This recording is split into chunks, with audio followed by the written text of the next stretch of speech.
In today's video, I'm going to teach you how to use built-in Zoom video filters. To get started, open the Zoom Workplace desktop app on your computer. Make sure you're using the desktop version since that's where these video filter settings are easiest to access. Once the app is open, sign in to your Zoom account if you haven't already. This is important because some settings, including appearance and video options, are only available after you're logged in. After you're signed in, look to the top right corner of the Zoom window and click your profile picture. This will open a menu with several account and app options. From that menu, select Settings.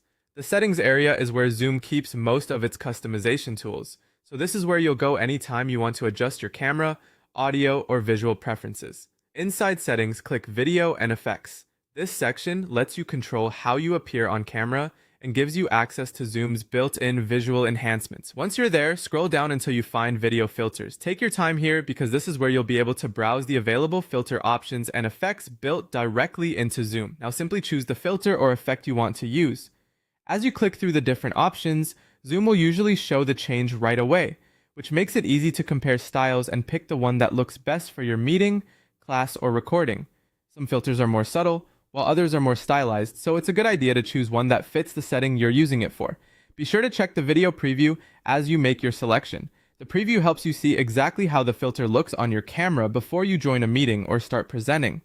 This is especially helpful for making sure the effect looks clear, professional, and not too distracting under your current lighting. When you're happy with the result, you can close the settings window.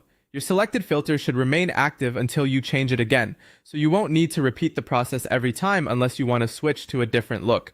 That's all there is to it.